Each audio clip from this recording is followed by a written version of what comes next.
Ya. ¿Ahí está grabando? Sí. Sí, es que no le tengo que picar el de la cámara, es el otro, el de...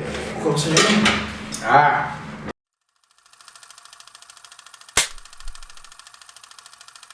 ¿Qué tal? Bienvenidos a Sala 213. Yo soy Riplos. Yo no sé quién soy. Yo pensé que ya lo tenías claro hasta este Más o punto.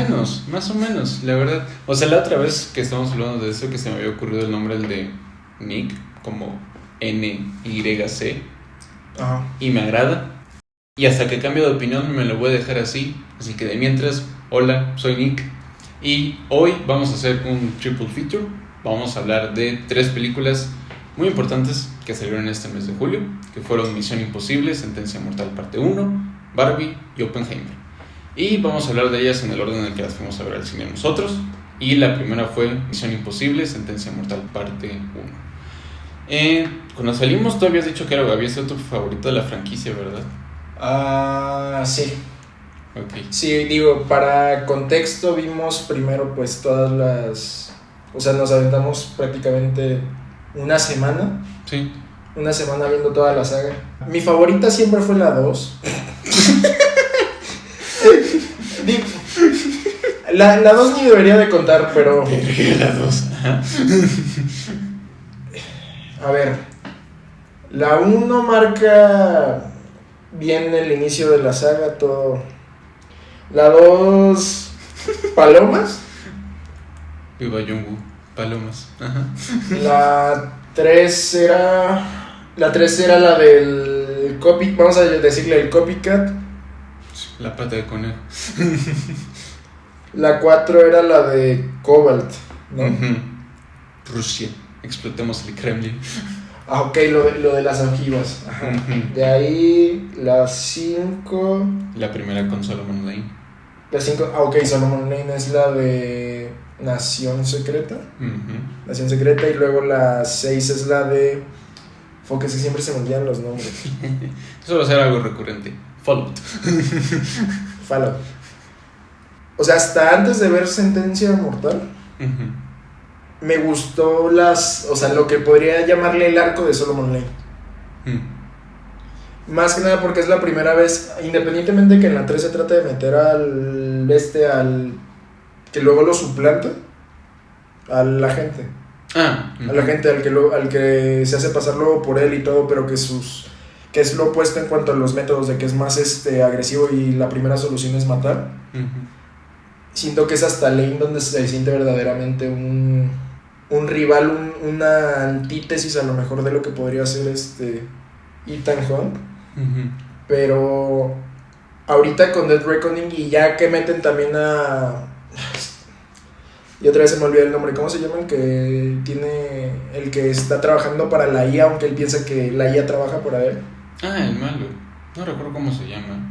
No, iba a decir Sebastián. No es Sebastián. Bueno, realmente tampoco es como... Creo que eso también habla de que no siempre los villanos de Misión Imposible son tan memorables. Ajá. Que es algo, digo, tampoco he visto las de Bond, pero en cuanto a como a las referencias de Bond, siento que es eso, de que los villanos de Bond luego sí son como que un poquito más memorables. Sí. Pero el punto es de que en cuestión de cómo va dando, o sea, desde todo lo de Nación Secreta, Fallout, de lo que, cómo se va armando, como que ya la línea ya venía desde ahí. Sí, a partir de la era McQuarrie. Entonces ahorita con Sentencia Mortal sí se siente como que más el enfoque a querer cerrar tramas de personajes, o sea, querer darles una trama un poquito más redonda, no tan lineal. Que se siente el cómo van avanzando. O sea, porque, y fue lo que te mencioné en algún punto, que de la 1 hasta ahorita, la 7 parte 1, se siente el cómo Ethan pasa de este personaje de que se volvió egoísta después de una serie de traiciones, y que ya nada más se cerró en un círculo que es con Benji, con Luther y Ilsa un tiempo. Pero Ilsa es como que no le quedó de otra al principio. Sí. Porque, o sea, si te das cuenta, de la 1 a la 4 se la pasa utilizando. Sí. Sí. Es utilizando a la gente. Básicamente. Y de hecho la primera interacción con Benji es eso, es de hazme este trabajo. Uh-huh. Y ya después es como que se fue ganando la confianza. Cuando lo llegó a ayudar en un momento donde era de que todos estaban en su contra, supo que podía confiar en él, pero fue como hasta ese momento de crisis. Sí. Y aquí como que se va cerrando eso, es de que pasó, o sea, ya logró sanar de la traición, volvió a perder un montón de gente, y pues en este caso de que tiene que perder, o según él piensa que tiene la decisión de perder o a Ilsa o a Grace. Gatúbela. El medio arco, o sea, el medio tipo de personaje que es. Ok, como una alegoría a Black Cat, Gatúbela. No, Hayley Atwell nunca fue Gatúbela. O eso me habías entendido, ¿o qué? No, sí, es que, no, o sea, yo sabía que no, por eso me saqué de onda, pero te digo, como que ese, o el arquetipo de Black Cat, Gatúbela, todo esto, piensa que tiene la decisión, esa es la otra. O sea, porque también se nota y dan más a entender en la parte como que controladora. Sí. Él quiere resolver todo por su cuenta, no quiere involucrar a nadie porque no quiere pasar otra vez por todo eso. Porque ahora como ya tiene lo de que de nuevo en quién confiar, ahora ya no los quiere perder. Y digo que es lo mismo que también tiene sentido, que es que lo meten en lo de su pasado, que también fue como lo de que perdió. Bueno, no recuerdo si dicen específicamente como qué relación tenía con la mujer que pierde, si era así como alguien de su equipo, su pareja, hermana. No, porque todavía no estaba dentro cuando... Pues todavía no estaba dentro de lo de Misión Imposible. Cuando güey, el Sebastián, no me acuerdo cómo se llama. Cuando la mata, que tampoco creo que se le ve la cara a ella. Sí, no se le ve. No se le ve la cara. Era antes de que le dieran lo de la decisión de entrar a la fuerza de Misión Imposible, al FMI. Pero lo que se me hace como que curioso, o sea, sí te establecen bien el objetivo del villano y luego te lo recalcan en un diálogo de que no le interesa o sea, él no es que quiera matar nada más por que él siente el placer de matar. A él lo que le da el placer es el sufrimiento, el ver cómo sufren las personas que se ven afectadas por la muerte o por las crisis que él va generando. Sí. O sea, a él no le interesa como que el caos inmediato de a quién maté, o quiero ver sufrir a quién maté, sino que quiere ver sufrir el típico villano de que le gusta el caos a un poquito más a grande escala, aunque sea lento. Tipo como se me viene a la mente como los planes, alguno que otro plan del Guasón de que no es de escala inmediata, sino de que poco a poco va generando caos. O tipo como se me vino a la mente el arco de saliendo de Superior Spider-Man, que se estuvo esperando, vio todo, o sea, el duende en cierta manera sabía de que ese no era Parker. No estaba seguro de por qué, pero no sabía que no era Parker. Entonces se mantiene trabajando durante las sombras todo ese tiempo, porque normalmente con Parker es de que inmediatamente sale y hace todo su desmadre. Ya cuando se da cuenta que o sea, y también fue la decisión de Otto cuando regresa, o que le dice de que te vuelvo o sea, tú eres el Superior Spider-Man, es porque sabe que él no le puede hacer frente al duende. Pero porque también fue esto de que fue generando desde las sombras el caos para ver si lograba sacar al verdadero Spider-Man. Porque es esa necesidad como de la rivalidad o de ver el caos que están generando en la cara de alguien. Sí. Y en ese sentido es por lo que te digo, o sea, me gustó tanto y o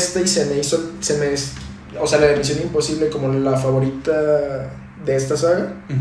Porque no se siente como que la línea tan apresurada como en las primeras.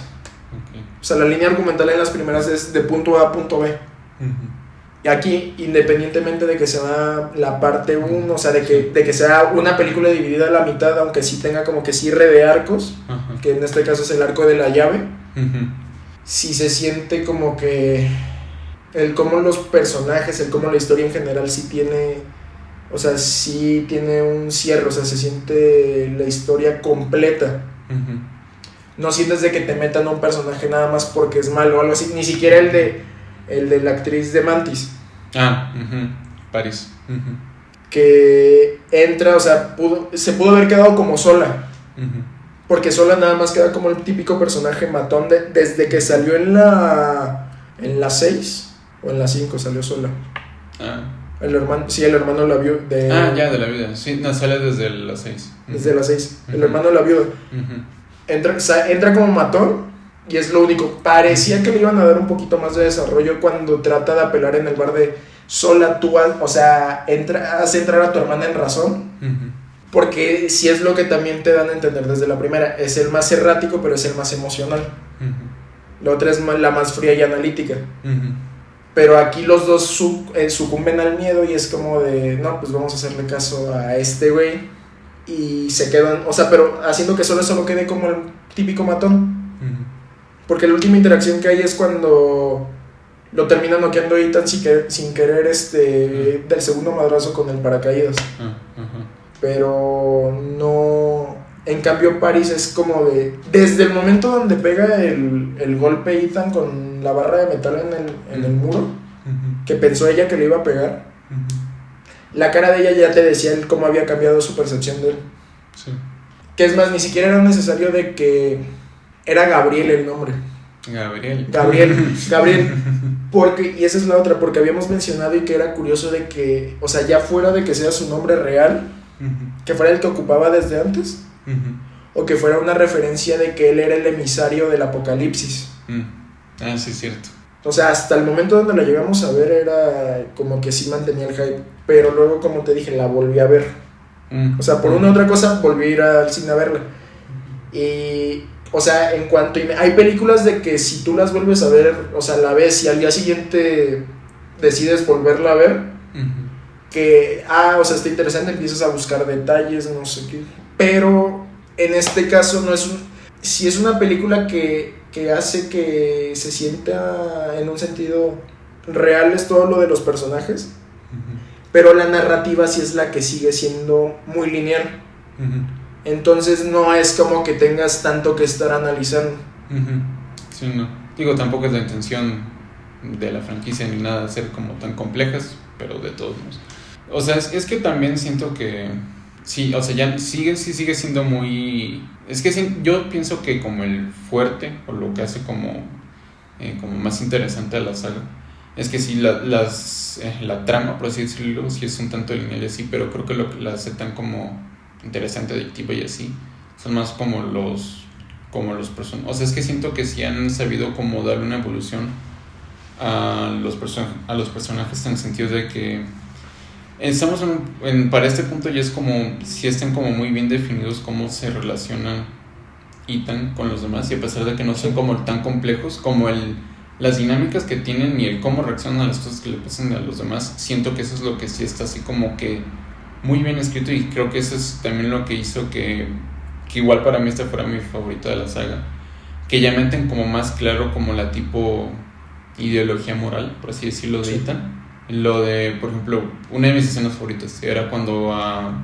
Grace, que le dice así como de que, o sea, ¿por qué me estás ayudando? O sea, que ni siquiera me conoces o algo así, y que le dice cuál es la diferencia, y que por lo mismo, que en esa misma línea va lo de por qué al final, cuando es el personaje de Paris, que igual es como que se redime, por así decirlo, y tan le ayuda, a pesar de que durante toda la película ella lo estuvo intentando matar, ¿sabes? Sí. Entonces siento que, o sea, esa línea, como de definir más como cuáles son de manera más clara, cuáles son las intenciones de Ito, cuál es su ideología de por qué hace lo que hace.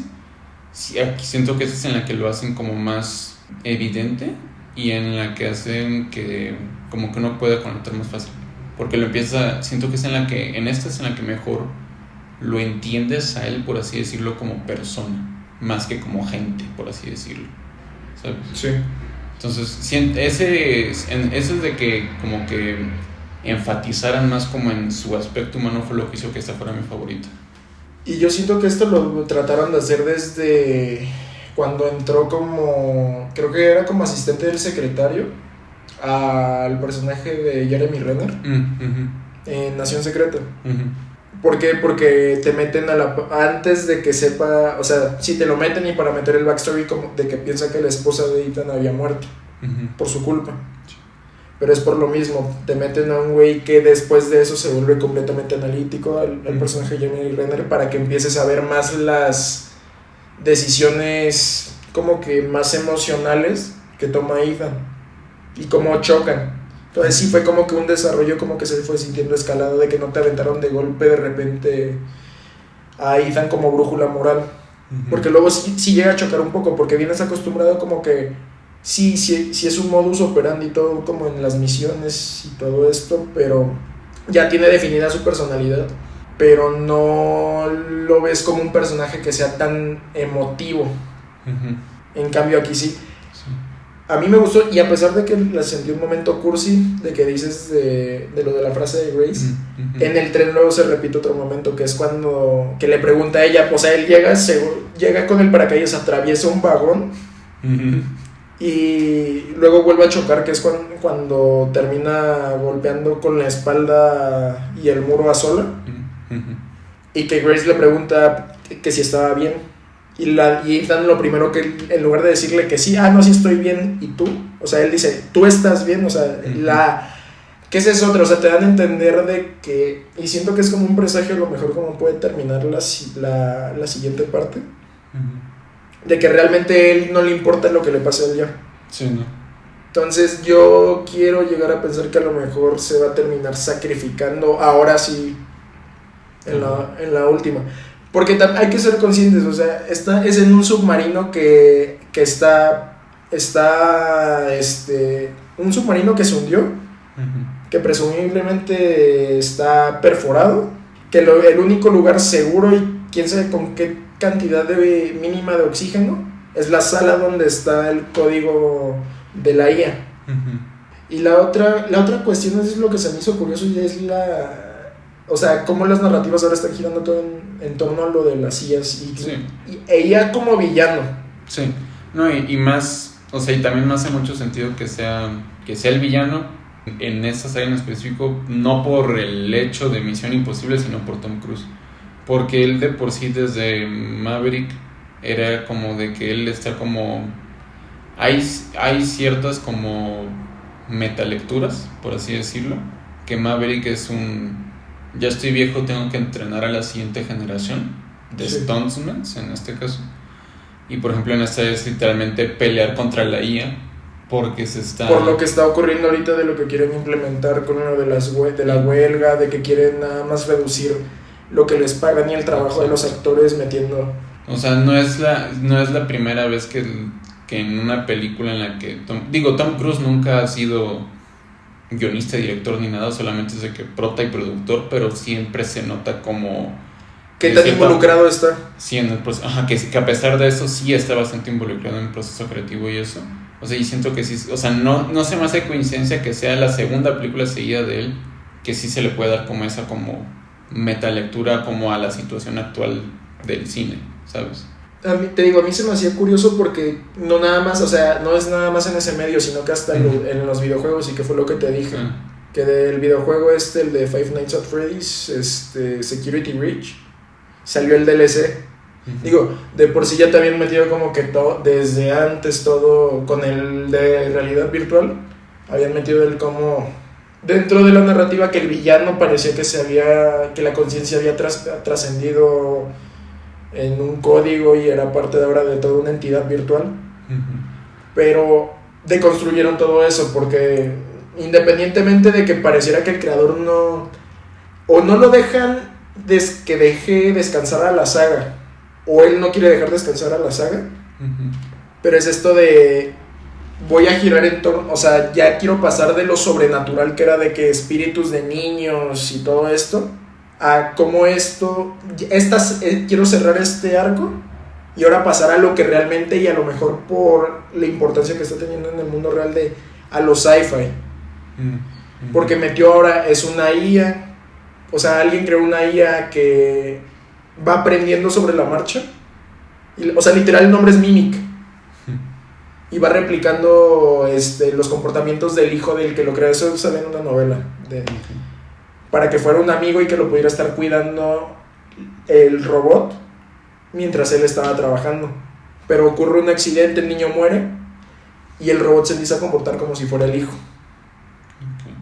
O sea, todas las costumbres. Ya luego dentro de los arcos no sé qué es lo que pasa, algo se pierde, no sé qué. Pero esta ya termina aprendiendo.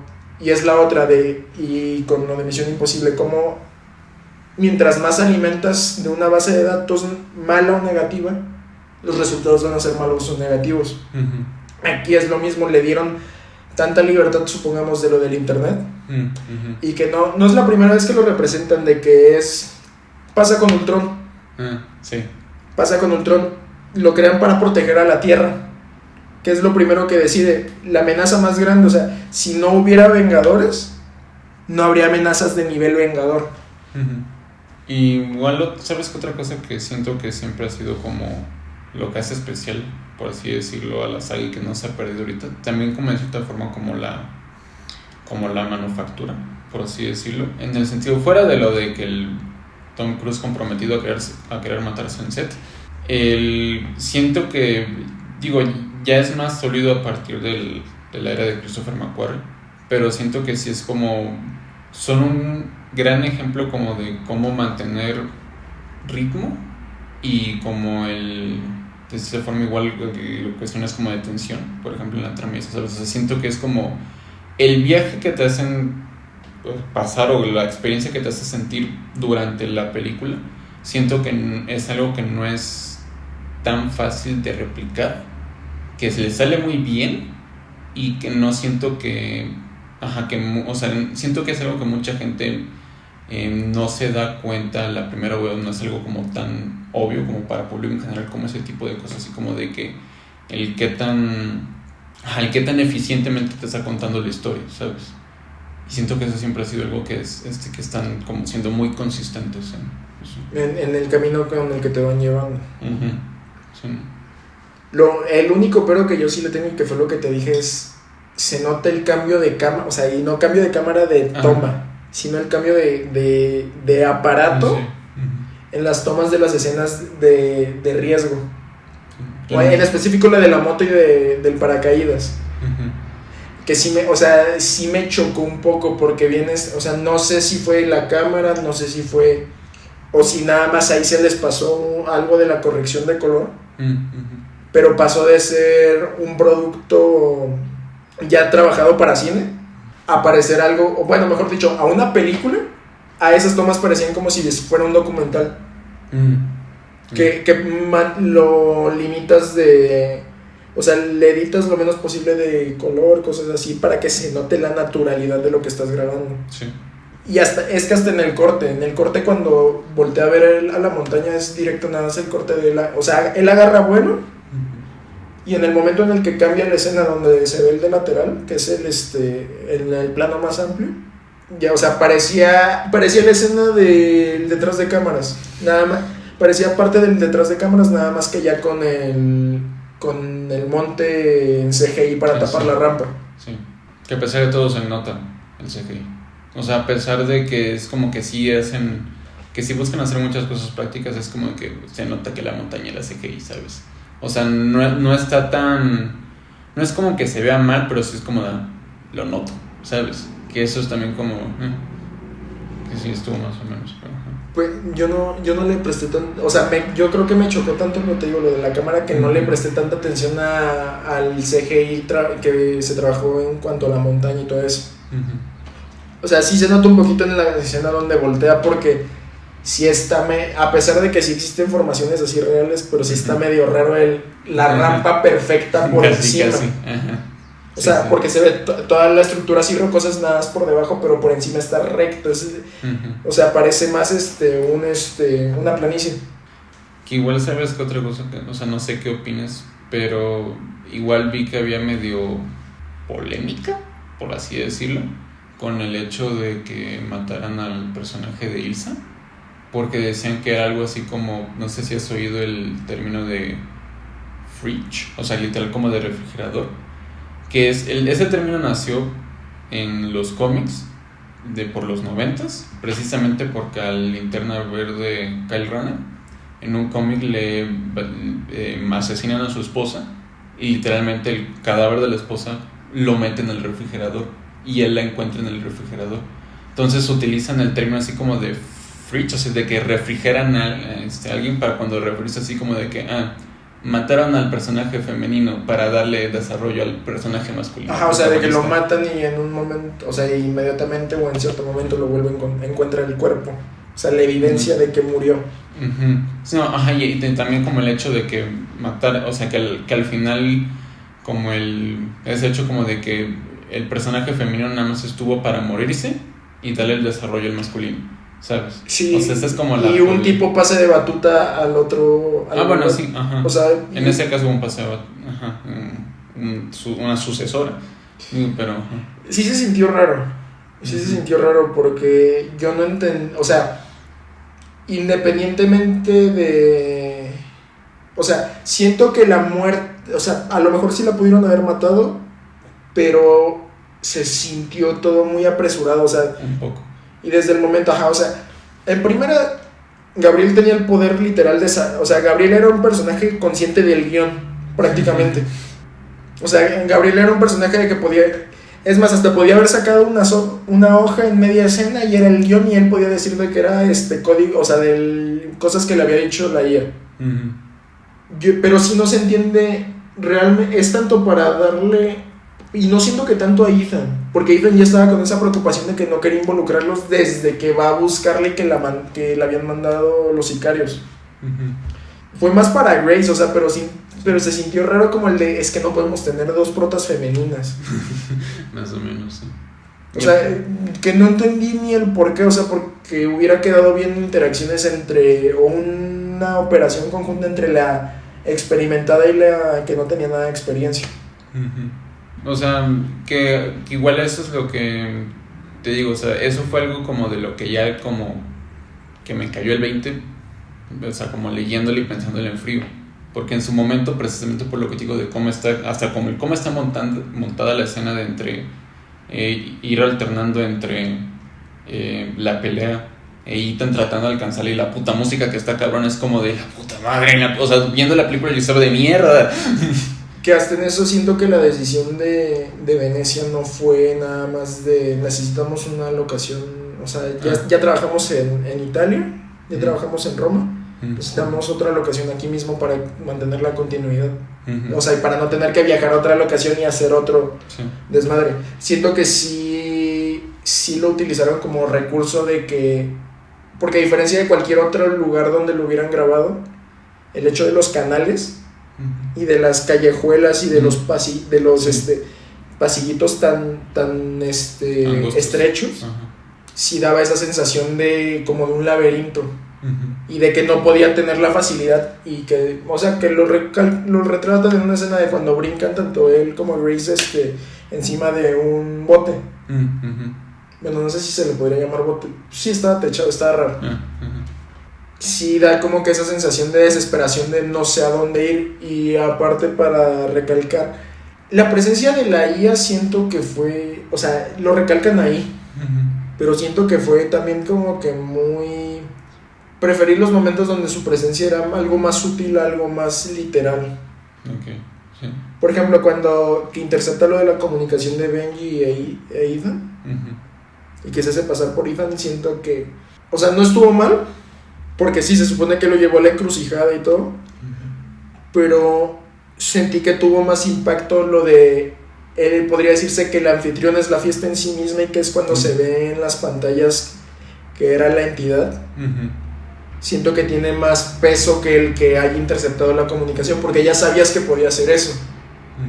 Más que nada, lo de la fiesta te da más una sensación de omnipresencia, o sea, que ahí sí ya te da una sensación como de... Y que literal, o sea, por cómo está el ángulo.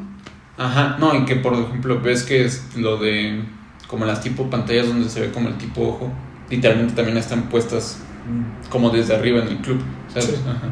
Siento que te da la sensación, y de ahí lo que llevan recalcando de que, o sea, y todavía más de que todos los personajes es de que el que tenga el control de la IA va a ser un dios, cuando en realidad es de que están siendo los juguetes de una entidad que se cree un dios y que sí tiene la habilidad hasta cierto punto de serlo. De ahí no sé si quieres que pasemos ya con Oppenheimer. Sí. Sí, pasemos a Oppenheimer. Que tu caso está cabrón porque... es que de Nolan realmente solo me he visto la trilogía del Caballero de la Noche. Sí. Y Oppenheimer, entonces he visto muchas reseñas, muchas críticas, análisis, lo que sea, donde dicen de que parece la culminación del trabajo de Nolan, de que fue agarrando lo mejor de cada uno de los trabajos. O sea, por ejemplo, vi que de Interstellar, Dunkerque, no me acuerdo cuál era el otro. O sea, que fue agarrando elementos de ahí, de que el manejo del tiempo en tal película y todo eso. O sea, es que ahí lo... Mira, o sea, es que sí, lo de... Porque ves que de hecho cuando la película empieza con... Ves que hay unas partes en las que dice 1, fisión, 2, fusión. El que te divide así como por distintos... O sea, ¿como capítulos? Ajá, por capítulos en específico no lo hace tan seguido. Yo que recuerdo nada más lo hizo ahorita y en Dunkerque. No recuerdo que lo hayan hecho en otra.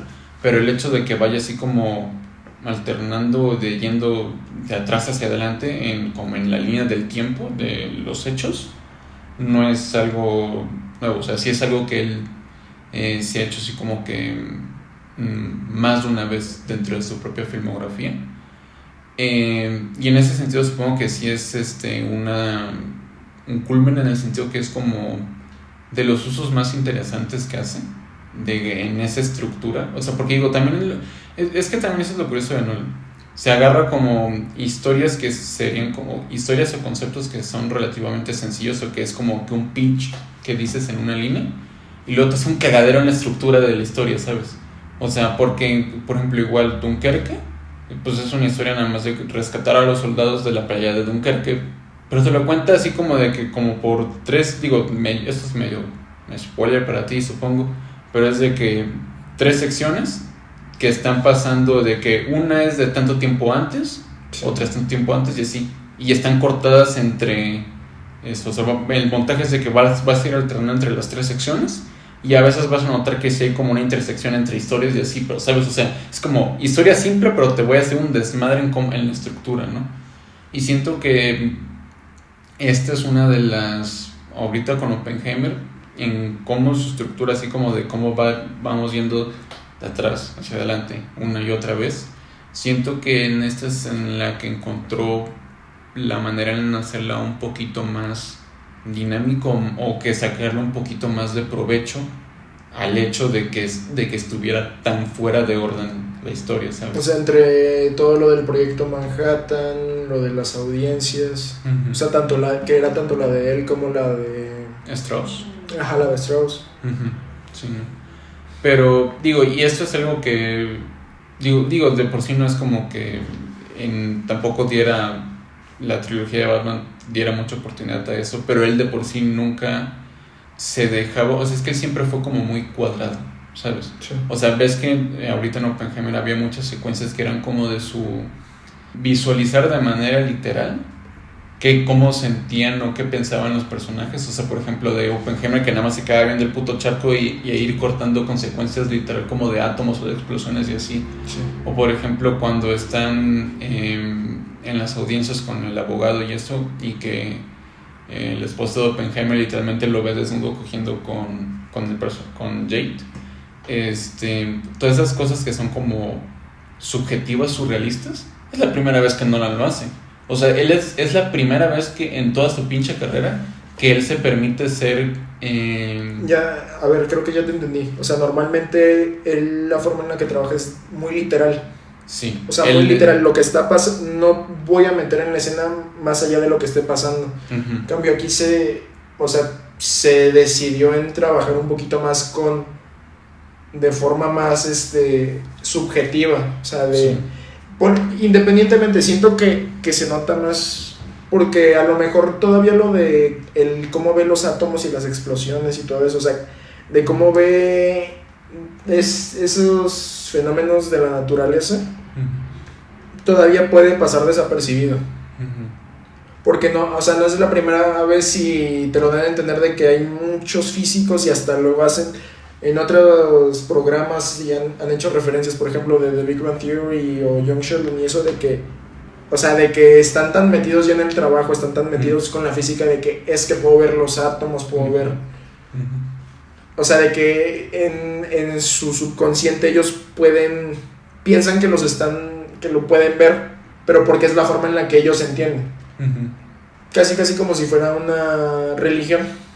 Pero sí, esta decisión, como dices, de la escena donde están en la audiencia y está teniendo sexo, y que todavía Jane creo que está viendo a la esposa de Oppenheimer, o sea, que la voltea a ver, que la voltea a ver, sí es un giro un poquito más interesante, porque a lo mejor, por ejemplo, yo con las de Batman, pero seguía siendo muy literal, pero te daba a entender al personaje como era. O sea, me acuerdo en Dark Knight, que tampoco es algo tan alejado y como que haya sido una decisión que algo que dijera Nolan de yo quiero que sea así. Es porque va más orientado al personaje. Que me acuerdo cuando el Guasón, de que decide que a los rehenes los viste como si fueran sus secuaces, y sus secuaces son los que se hacen pasar por los rehenes. O sea, ahí a lo mejor es como donde a lo mejor todavía un poquito lo estiró, pero por la naturaleza del personaje. Sí. Porque si hubiera sido por él, era literal secuaces y rehenes. Por como te entiendo que es como trabaja él. Sí. Digo, a mí solo me faltan 2 películas de él, que son Insomnia y Following. Y a menos que haga algo en una de esas 2, realmente yo no recuerdo que nunca se haya ido así como muy a lo... con una visión más artística, por así decirlo. Él normalmente sí era como muy manejarse como a cosas objetivas, a pesar de que sus tramas siempre eran cosas no realistas. Él siempre les daba un enfoque así como cuadrado, ¿sabes? Más cerrado, sí. O sea, porque por ejemplo me acuerdo algo que decían era como de que Inception es como de literalmente meterse en los sueños de otras personas, ¿no? Y me acuerdo que decían de que puta, pues qué cuadrados sueñan, güey, mis sueños son bien bizarros, ¿sabes? O sea, en ese tipo de cosas, ¿sabes? O sea, supongo que los sueños eran literal situaciones de la vida real. Prácticamente, digo, sí hay cosas que no son, obviamente pasan cosas que no son realistas de sí, pero hasta dentro de la propia lógica de eso es tenía como una explicación. Una explicación, no era algo así como de la ciudad se dobla, ¿sabes? O sea, no eran cosas que obviamente no pasan, que no, o sea, que son surrealistas, pero hasta cierto punto siguen siendo cuadradas. Siento que, o sea, y insisto, sigue siendo nada más dentro de lo poco que conozco de él. ¿No será de que la misma naturaleza o sea, y de lo que se basó del libro del Prometeo americano, la misma naturaleza tan realista, a que lo haya obligado a... Ajá, o sea, de que no puedo yo, o sea, ya estoy metiendo todo como yo quiero, necesito jugar con algo. O sea, necesito tratar de experimentar con algo. Porque necesito ver el remordimiento de Oppenheimer, o sea, necesito ver cómo desde su juventud la naturaleza de que... Y si te das cuenta, juega con un aspecto de psicología y que es un debate muy común de si el hombre es malo o bueno por naturaleza. Ajá. Porque te lo dan, ya mamó la cámara, güey. Bueno, en lo que estábamos, juega con esto de si el hombre es bueno o malo por naturaleza.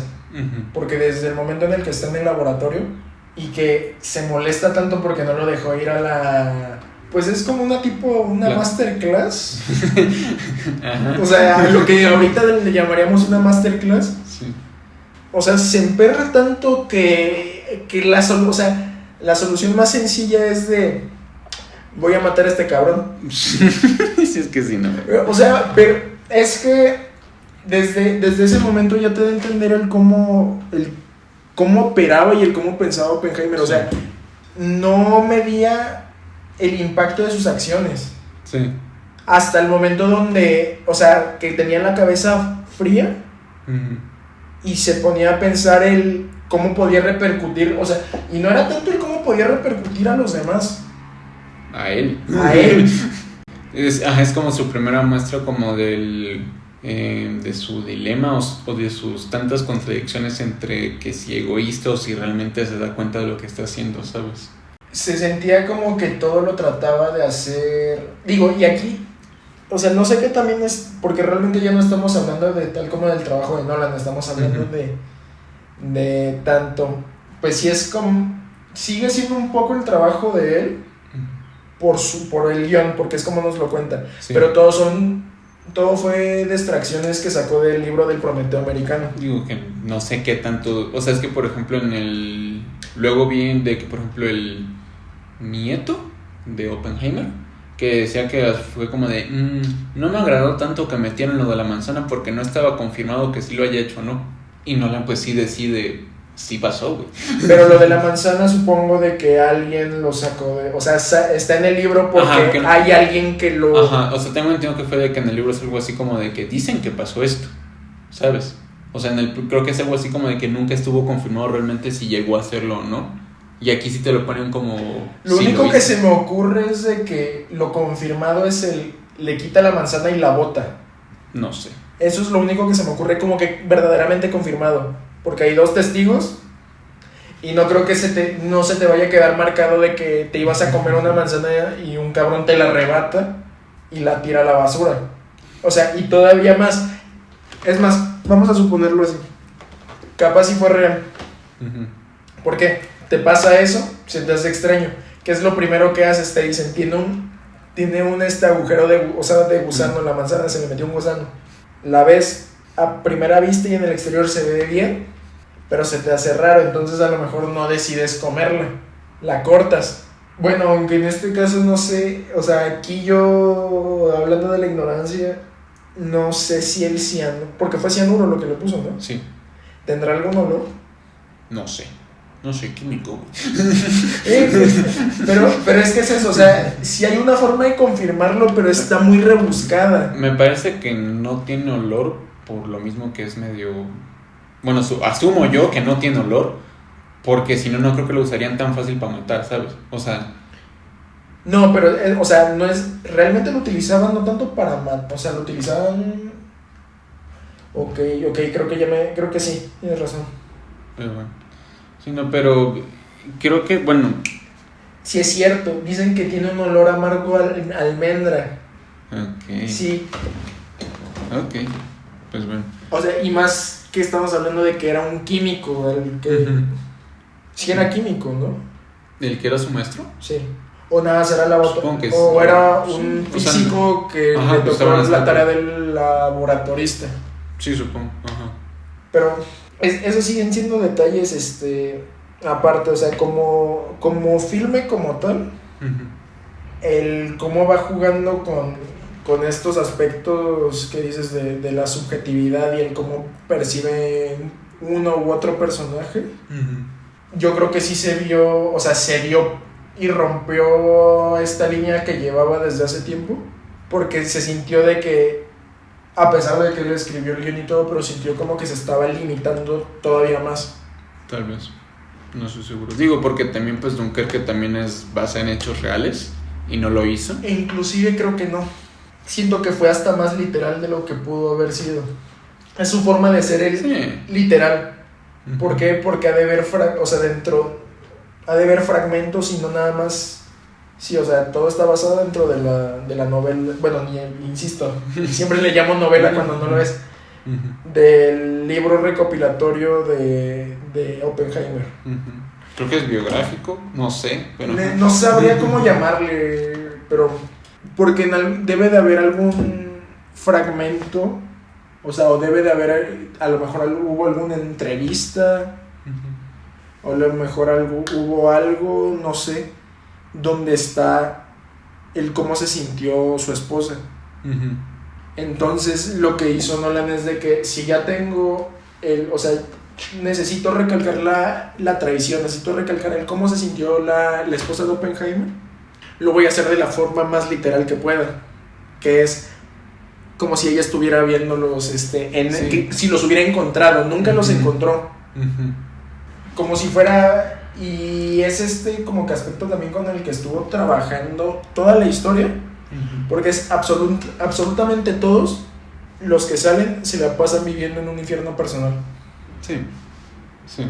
Que muchas veces es que ellos mismos se ponen en ese infierno. O sea, siento Sí. que Y o sea, siento que también lo que hace como digo, tú no tienes tantas opciones, pero yo igual la considero la mejor de Nolan, porque siento que, o sea, fuera de que sí es como la que hace un trabajo cinematográfico, por así decirlo, en cuanto a que sí, o sea, montaje, fotografía, lo que quieras, porque por ejemplo en la escena en la que están con el abogado que hasta entra un chingo de luz blanca y así, que casi los deja putos ciegos y así, o sea, siento que... ¿Cuál es en el abogado? Cuando están como en el tipo juzgado, que es como la mesa en T. Ajá, o sea, de que están en el juicio cerrado. Bueno, y que ni siquiera era juicio. Sí, que había abogado y todo, pero no era juicio. Era una audiencia sin juicio o algo así. Sí, era una mamadota. O sea, era una mamadota y al final fue... Es una estrategia porque al final todo lo que te tratan de recalcar... Uh-huh. Y era, o sea, independientemente de la vida y del remordimiento y todo eso, pero todo se trató de una pelea de egos, sí, y batallas psicológicas de distintos frentes. Era de que tratar de ver quién podía romper a quién primero. Básicamente. Bueno, y ni quién podía romper a quién primero, sino de que ya cuando es toda la parte de lo de Stross, uh-huh, es de tratar de... Sabía que a Oppenheimer no lo podía destruir más que primero o sea, que lo pudiera romper. Uh-huh. Que si lo vemos así, a Stross lo ponen como el personaje. O sea, es un personaje que pareciera que está siguiendo al pie de la letra el príncipe de Maquiavelo. Porque aprovechó todo lo que le presentaron eran herramientas para él para destrozarlo.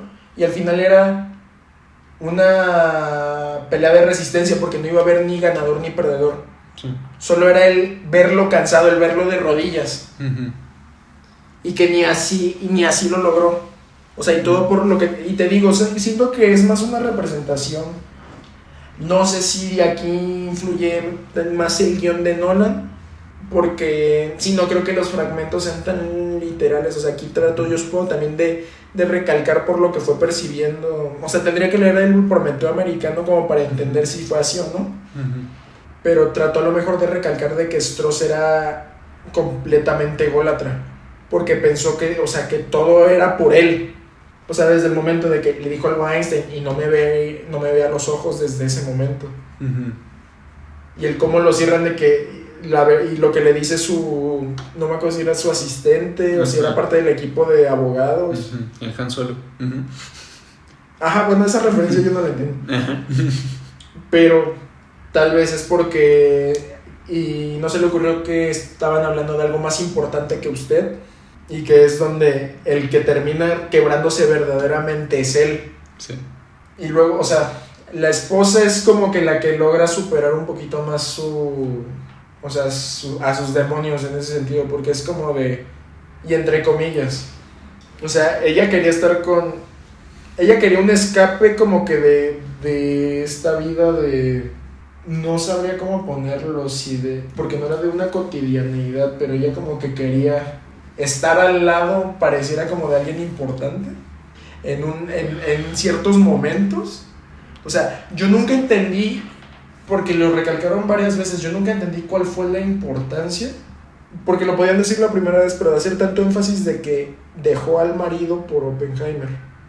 Supongo que sí era por como ver en Oppenheimer como si algo así como más extravagante, por así decirlo, como que podría llevarlo a un lado del más apasionante de la vida, por así decirlo, una apreciación diferente de la vida, y que también se vuelve puta alcohólica porque terminó siendo de nuevo ama de casa. Ajá, terminó siendo ama de casa y así, pero ajá. A lo mejor pensaba de que podía estar más involucrada igual dentro de esa visión que tenía él porque era todo antes de lo de la bomba, era de esa visión del universo. Uh-huh. No me acuerdo, la esposa era bióloga. Sí. A lo mejor, ajá, exacto. Entonces yo creo que ahí fue el choque porque sí es cierto, o sea, no lo había considerado hasta este momento. La terminan recluyendo igual al rol de ama de casa. Sí. O sea, porque en ningún momento te ponen como que pareciera que sigue con su profesión. Sí, ¿no? Lo cual no sé si con su marido anterior era igual o no. Lo más probable, pero E igual yo creo que ahí también fue como que el choque más frío de que cuando se entera de lo de Jane era de que no sientas, y recalca todavía más de no sientas arrepentimiento de las cosas que ya hiciste porque te trajeron problemas. Uh-huh. O sea, ya después de que pasó tiempo no sientas arrepentimiento, que es cuando muere, bueno, cuando se suicida entre comillas. Ah, sí, que la mataron. Que la mataron. No sé, siento que al final de cuentas pudo haber tenido un enfoque un poquito más, o sea, también le pudieron, a lo mejor el personaje de Emily Blunt Uh-huh. pudo haber tenido un poco más de desarrollo, a mi parecer. Es que también eso es algo típico que le critican a Nolan, sus personajes femeninos, que luego... Solo son pedestal para el prota masculino. Ajá, o que realmente no están tan desarrollados o tan complejos como otros personajes, ¿sabes? Entonces, o sea, y que es eso, algo igual que vi que decían como crítica para Oppenheimer, que era que pues no les sigue saliendo bien escribir mujeres, yo nada más digo. Entonces... Es que en todo momento, y sí se siente como esto que vi que decían en un anime que era de baile de salón. Ajá. Sí, o sea, sé que la referencia es muy absurda, pero decían que dentro del baile de salón hay muchas veces de que, porque el que es el líder normalmente es el hombre, o el que va en el rol del hombre. Uh-huh. Y le llaman a como una tipo de estrategia táctica, algo así, le llaman el marco y la flor. Hablando de una pintura de que el líder solo sirve, o sea, uno nada más es la ejecución y lo que hace es resaltar más a la otra persona, a la pareja, dentro del baile, para evitar que vean como que los defectos que llegan a tener, es el resaltar lo más que puedas a la otra persona. Y es lo que siento que en este caso no es que lo resalte de manera positiva, sino que te da todavía más a entender de la falsa o vaga moral que tenía Oppenheimer. Sí. Es que creo que también tiene que ver, digo, ese hecho como de lo que dices tú, falsa o vaga, que realmente es como no estamos seguros, siento que es como lo que para mí hace que sea como una de la mejor película de Nolan, que siento que sí es la que tiene mayor complejidad en sus personajes y en la trama en cuanto a por ejemplo, lo que decía Oppenheimer al final, el final de que creo que sí destruimos el mundo, ¿sabes? O sea, siento que sí hay un cierto grado como de hacerte pensar o de desafiar a la audiencia en cuanto a si está bien o no, o qué pensaban los personajes de sí, y como las implicaciones como del hecho histórico como tal, ¿sabes? O sea, siento que es la que tiene como más ambición narrativa, y siento que también es como la que más lleva al límite a Nolan en un sentido como de qué puedo hacer en una película como medio audiovisual, ¿sabes? O sea, por eso es con la que juega más también con iluminación, con diseño de sonido, ¿sabes? O sea, siento que es en la que Nolan utiliza más herramientas, o sea, en la que aprovecha o en la que explota más al máximo los recursos que te da el contar esta historia en este medio. Y, o sea, regresando a lo de su mentalidad un poco cuadrada, tanto a la hora de la narrativa, uh-huh, tan literal. Uh-huh. Entonces igual dices de que se liberó un poquito más a la hora de utilizar estos recursos. Uh-huh. Que aún así yo siento que son un poco siguen siendo muy, o sea, son libres dentro del espectro de Nolan. Sí, dentro de su mentalidad. Porque, por ejemplo, lo de la bomba, el momento de silencio, el de la que tiran en Nuevo México, el momento de silencio, sí juega mucho como recurso cinematográfico, pero sigue siendo demasiado literal en cuanto a la lógica de cómo funciona. Sí. Y yo supongo que en ese sentido a lo mejor era por lo que trató de, en este caso lo de la explosión, que fuera todo práctico. Que fuera práctico, sí, que no fuera por CGI, porque también quería que las reacciones fueran genuinas, quería como que que fuera el momento. Yo creo que también quería tratar de proyectar en los actores y frente a la cámara la fugacidad de ese momento. O sea, porque no era algo que pudiera repetir tan fácil tampoco de forma práctica. Pero si lo hacía por CGI, por más veces que lo pudieran repetir y que tuvieran un montón de señales los actores, cues, o sea, ventiladores, lo que sea, luces, no iba a tener el mismo impacto. Que no sé si fue práctico o no, porque obviamente hay CGI en la película, aunque el pendejo diga que no, pero... Pero, o sea, de que hubo una explosión, lo más seguro es que sí. Sí lo creo. Si se reventó un hospital en Dark Knight, no veo por qué no podría ser una explosión simulada, controlada de la bomba atómica. Y deja eso, no me acuerdo si en Dark Knight era donde que no estaba, o sea, que estaba planeado de que le picara al momento y que sí explotara. Y que había fallado. Y que había fallado, o sea, que había fallado como que la señal y que fue un error, y de que ahí es donde entró la actuación de Heath Ledger y la improvisación de que qué chingados. Y que al final decidió dejarlo y dentro de lo mismo o sea, desde ahí con esa pequeña escena y ya teniendo el contexto se entiende más el cómo es Nolan, de que sí lo improvisó, pero va dentro de la naturaleza de lo que puede pasar, entonces lo voy a dejar porque es como, o sea, es como yo veo y como quiero que se vean las cosas. Sí, yo o sea, de Oppenheimer no te podría decir, como tú dices, de saber qué tanto juega con todos estos recursos, porque yo nada más he visto de Nolan cómo tira madrazos Batman y cómo finge su muerte. Cómo tira codazos.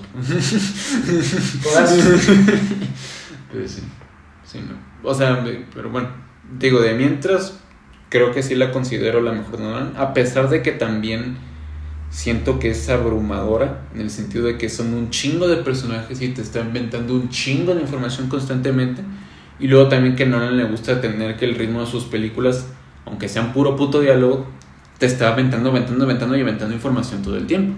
O sea... Sí, a diferencia de Misión Imposible, esta sí es una de que creo que el volverla a ver sí te va abriendo un poco, te va abriendo distintas... Sí, eso te va a decir, coño, ya entendí qué pedo está pasando. O sea, porque supongamos en tu primera vista te vas a centrar en diálogos, en la narrativa, todo. Digo, también depende de cómo sea cada persona, hay gente más visual. Sí. Pero en otra ocasión ya te empiezas a fijar en detalles de las tomas, de las imágenes. Porque sí es abrumadora. Sí. Lo de los personajes, supongamos que en este caso que esté justificado porque son todos los involucrados del proyecto, se entiende. A lo mejor que hacer de agarrarse a tantos actores con los que pudieras yo ya sé cuál es ese es otro. Sí, no sé. Y que hablando de eso, lo que sí, y para mí la escena que más me gustó y que para mí más peso tiene, no la protagoniza Cillian Murphy, es Josh Peck. Ay, tu puta.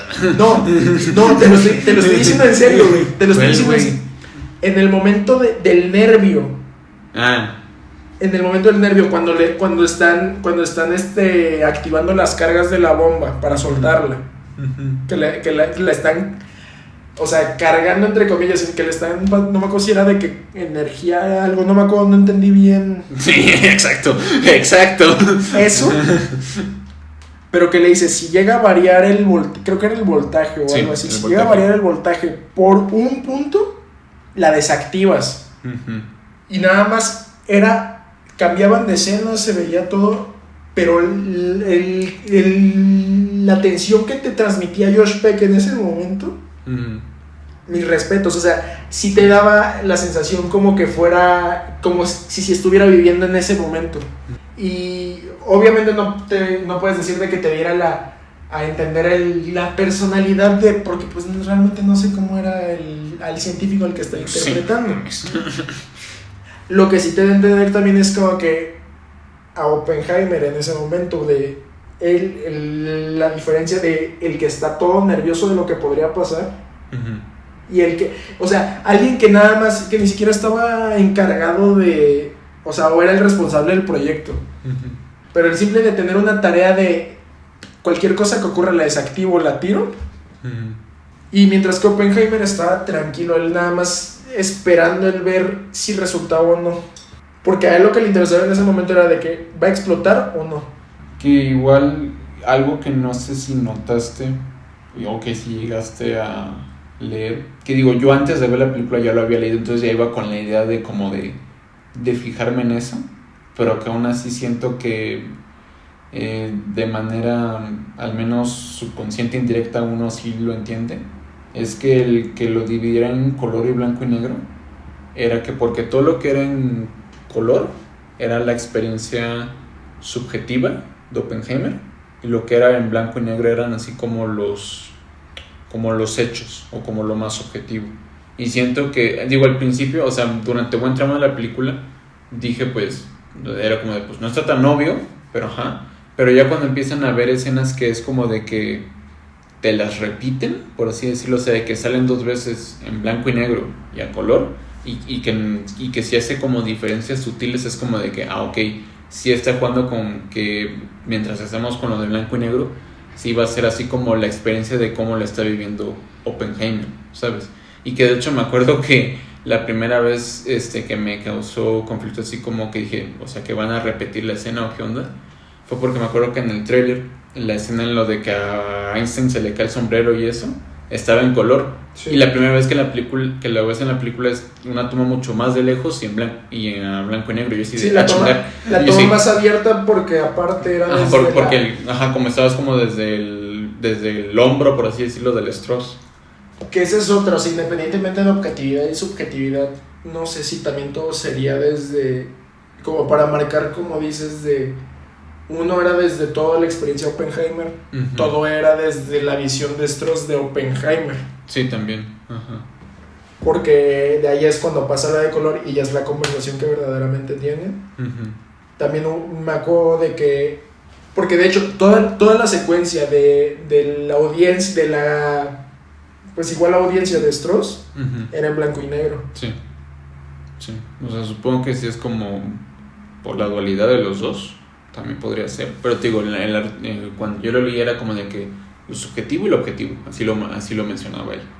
Me acordé de algo que vi, de que no sé por qué salió, pero que salió Cillian Murphy diciendo de que, supongo que le preguntaron de que por qué o si verdaderamente era necesaria la escena de sexo entre que no puedo creer que sí dijo literalmente lo de es esencial para la trama. Independientemente de que lo haya dicho él, yo, o sea, sí es, o sea, yo sí lo veo como algo esencial.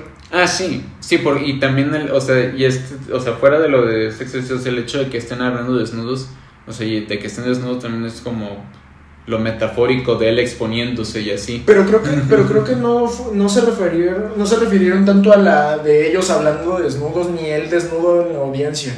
Se refieren a la de sexo y ni siquiera era la que estaba cuando estaban en la audiencia frente a, sí, al personaje de Emily Blunt, su esposa, sino es en la primera, en la de la fiesta de la del como de los comunistas, cuando lo del diálogo del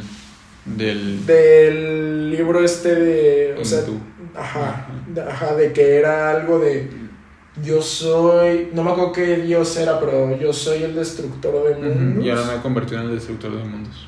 Yo soy la muerte, ahora me he convertido en el destructor de mundos. O al revés, no me acuerdo cómo era. No, así sí. Pero, o sea, si era algo necesario.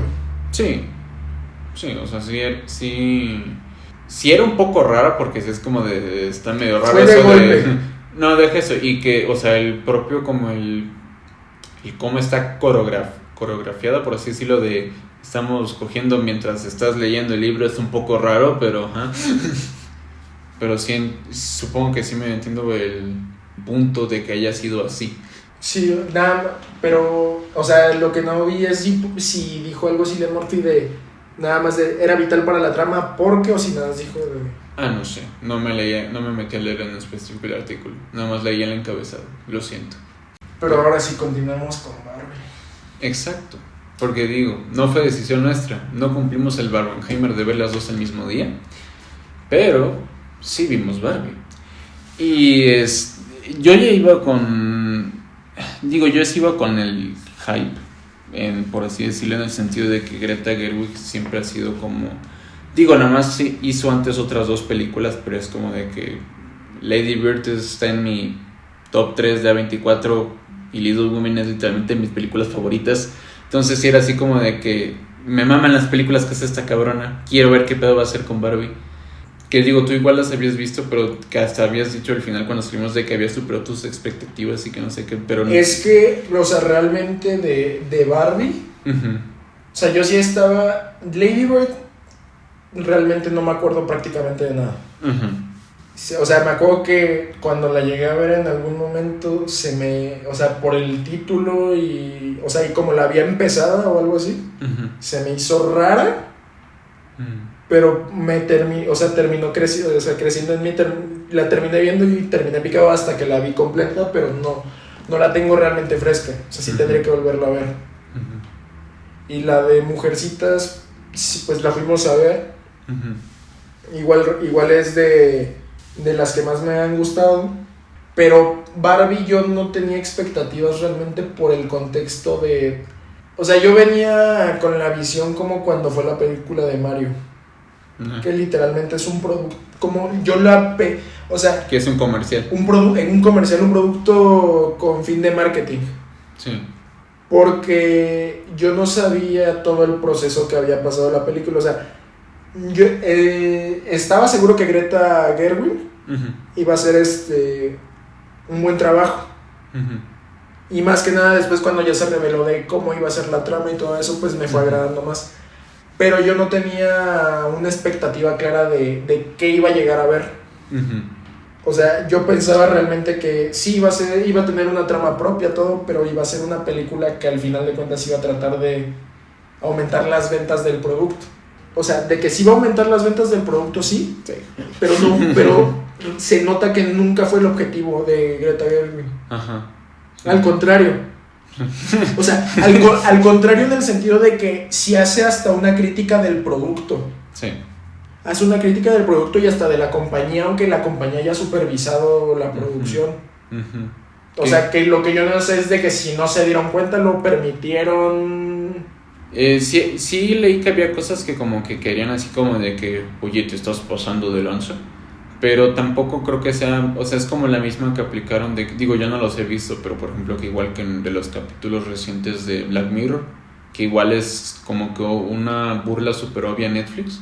O sea, siento que el que la empresa se martiriza a sí misma como para generar así como de que, mira, somos conscientes de nosotros, de lo que hacemos y así. O sea, sí es como ok, está bien, pero realmente lo estás haciendo para vender más y no es como que realmente vaya a ser un hecho que vayas a cambiar las cosas que estás haciendo mal, ¿sabes? O sea... En realidad no las van a cambiar. Ajá. O sea, en realidad no las van a cambiar pero sí siento como... O sea, siento que hay detalles donde, oye, te estás pasando, pero que fue tanto que le valieron, porque toda la interpretación de los de Mattel Sí. es que sean unos ineptos, o sea, y realmente te lo ponen así. Los que ven realmente el mundo color de rosa eran los de Mattel. En específico, pues el director, el CEO, que era Will Ferrell. O sea, de que él ve de que ay, todo lo que estamos haciendo por este mundo. Y es de, güey, estás vendiendo juguetes. O sea, sí, puedes llegar a cambiar las visiones por medio de los juguetes y lo que sea, pero no te mames. Sí, no eres Jesús. Ajá, podría decirse. Pero te digo, o sea, realmente de la trama ya principal, quitando todo esto de lo secundario de los de Mattel, yo no sentí, o sea, insisto, yo llegué con 0 expectativas. La secuencia de lo de las niñas jugando con las, digo, eso de por sí ya había salido, creo que en algún tráiler. Sí, en el primerito. De las niñas jugando con las muñecas de bebés y de que todo fue siempre...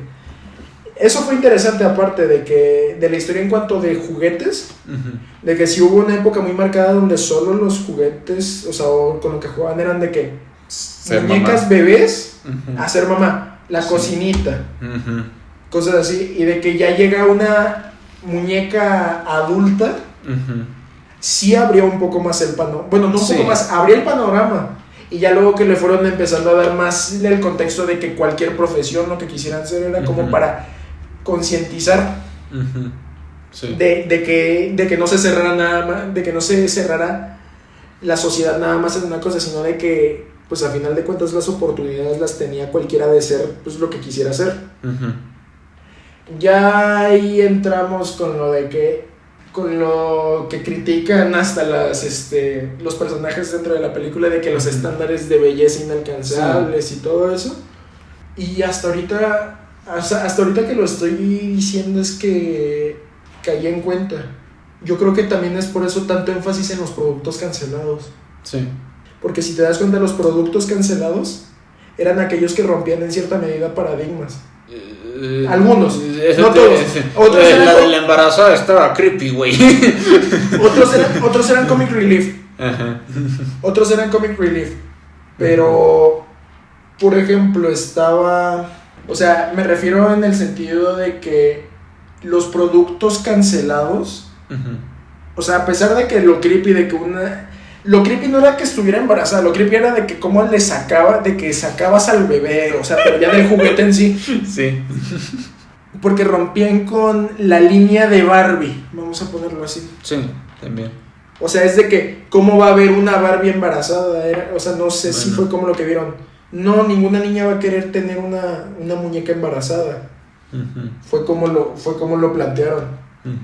Entonces, siento que ahí también fueron jugando con eso como un recurso muy sutil. Porque a cada rato es de que, Mitch no, ella la cancelaron, es la amiga embarazada de Barbie, pero ella la cancelaron. Luego cuando entra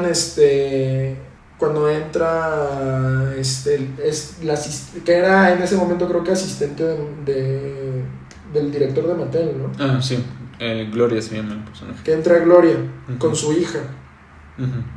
Y de que, Mitch, hay una Mitch. Yo tenía una, pero la cancelaron. Están recalcando a cada rato. O sea, y se me hace curioso más que nada con Mitch que con los personajes que están en la casa de la Barbie loca. El Sugar Daddy. Ajá. O sea, que el Ken Sugar Daddy y el Ken el del arete. Y la Barbie, o sea, te digo, los de la casa siento que son más comic reliefs. Pero con Mitch estuvieron duro y dale de cancelada. Y sí tuvo apariciones. Es diferente que Alan. O sea, Alan MVP. Pero a Alan y a ella los agarraron como dos recursos sutiles. Sí. Más Alan, pero sí. Mejor dicho, Alan no tan sutil. Pero con Mitch sí siempre fue como fue cancelada porque no entra de lo que tú considerarías una Barbie. Haciendo todavía más referencia de que sí, estás tratando de abrir una puerta, pero estás cerrando otra al mismo momento. Sí. Porque de haber sido así, o sea, que es como lo que están tratando de hacer con las líneas de juguetes que he visto ahorita, de que están tratando de sacar Barbies de todo tipo. Y que fue lo que representaron en la película, de que, por ejemplo, que independientemente no nada más de las profesiones, etnias, la que está en silla de ruedas, tipos de cuerpo, distintas, o sea, con alguna discapacidad, también creo que había una o sea, no tenía un brazo y que traía una prótesis o algo así. Caray, eso no lo vi. Sí. Nunca lo vi eso, pero sí, o sea, distintas. Y ya luego ya entramos a la narrativa como tal. O sea, la historia de la principal, de la estereotípica, que es el volver a jugar con eso, el de que, por así decirlo, era una Barbie que no tenía un propósito claro. O sea, su propósito era ser ella misma. ¿Y quién era ella misma? Y le entra una crisis porque se empieza a cuestionar inconscientemente quién es ella, o qué es ella. Que te lo ponen como, ya luego ahí te lo ponen de que porque la mamá estaba jugando con la muñeca, que Gloria estaba jugando con la muñeca, y de que los pensamientos esos eran representación de los de Gloria, pero a final de cuentas era... También dentro de su mundo no tenía... Pero era para proyectar de que, o sea, realmente fue como si tienes un vaso que está a punto de desbordarse y nada más le echas un poquito más.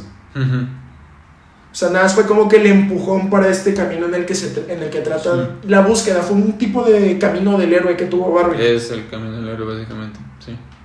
En muchos puntos sí te lo ponen muy literal, como los plot points del arquetipo del camino del héroe. O sea, como lo de la decisión que tiene que tomar. El mentor, sí, porque es el inicio del viaje, el mentor, digo, los estoy diciendo en desorden, pero el llamado de la aventura, luego el retorno, el nuevo conflicto.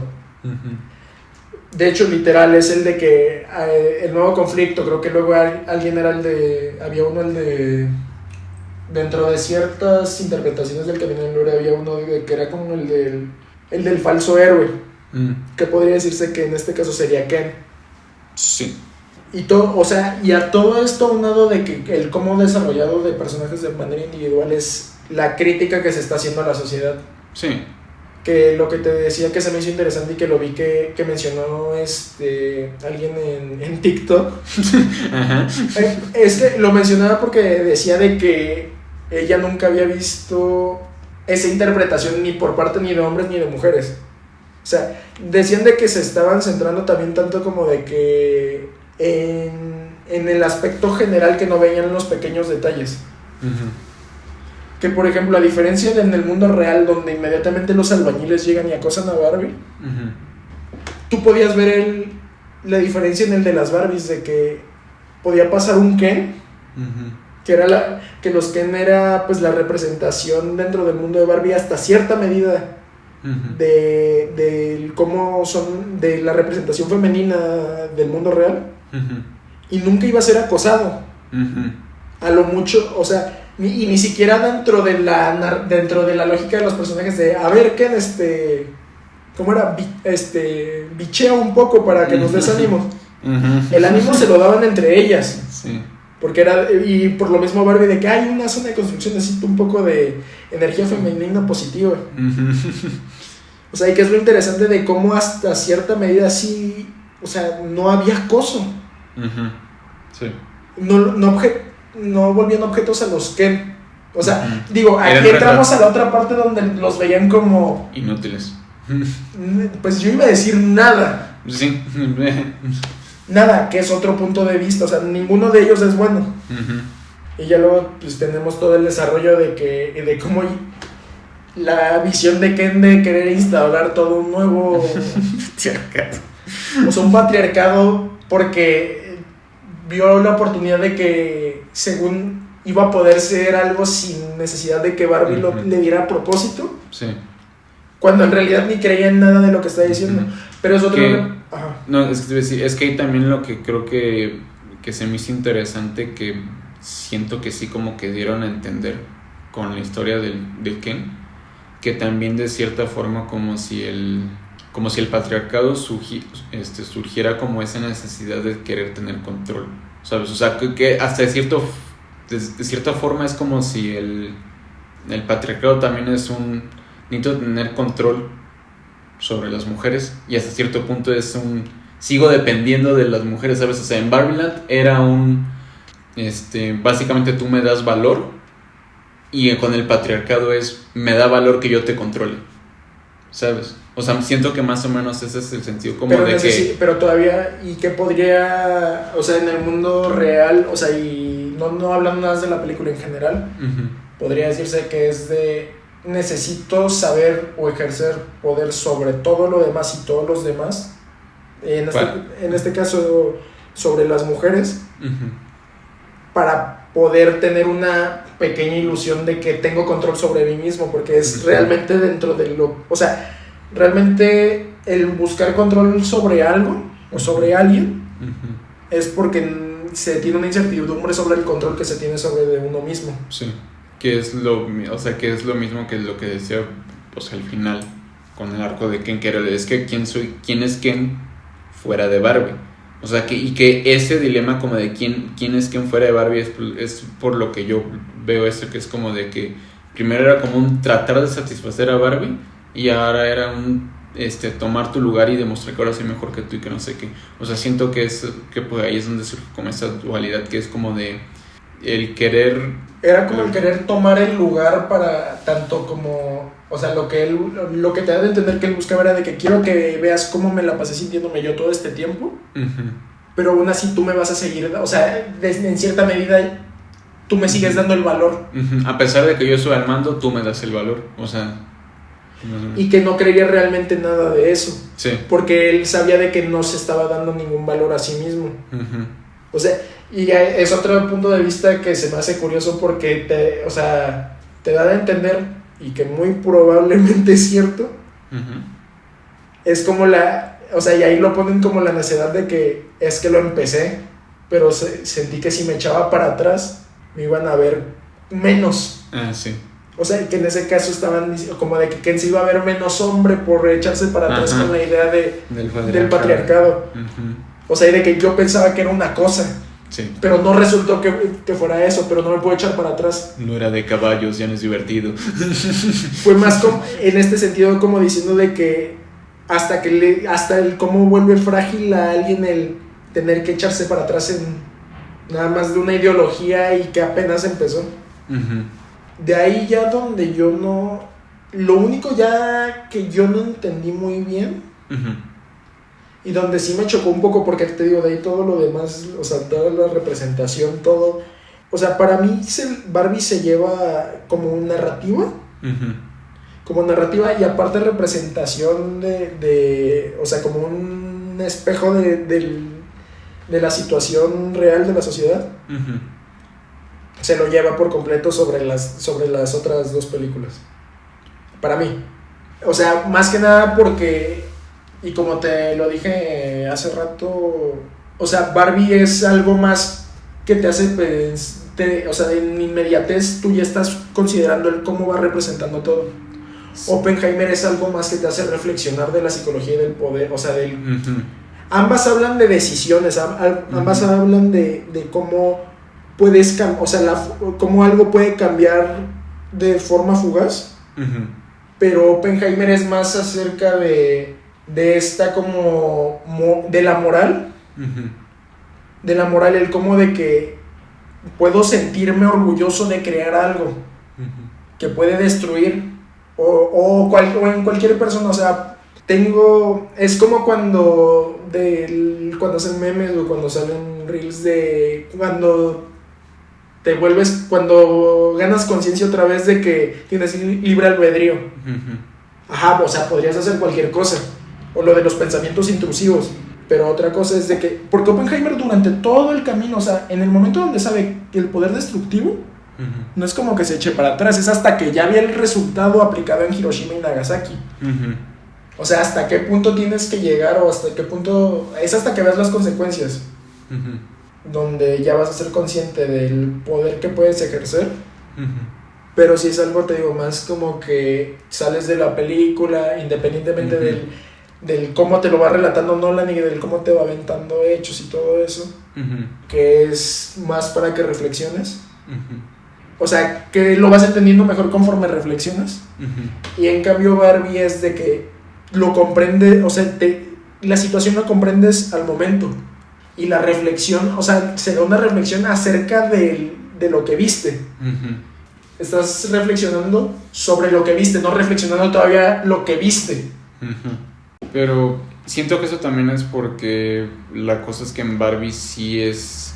dicen las cosas muy literal, sí. ¿Sabes? O sea, que eso también es... Digo, creo que mi mayor crítica, por así decirlo, a la película, que fue lo que no me encantó tanto...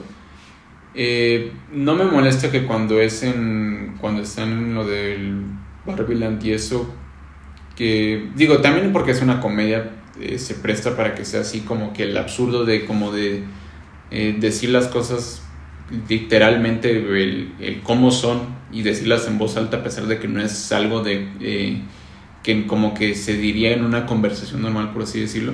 Pero lo que me causa conflicto es que llegan al mundo real y muchas veces sigue siendo igual de absurdo o igual de surrealista, por así decirlo, que el mundo de Barbie. Cuando, por ejemplo, hay en la escena en la que Barbie está sentada en la parada de autobús y que está, o sea, que está la viejita que nada más le dice de que es hermosa, que no sé qué, ya lo sé. O sea, siento que esta es una escena en la que es como de que son, o sea, que te están diciendo bastante y siendo sutiles.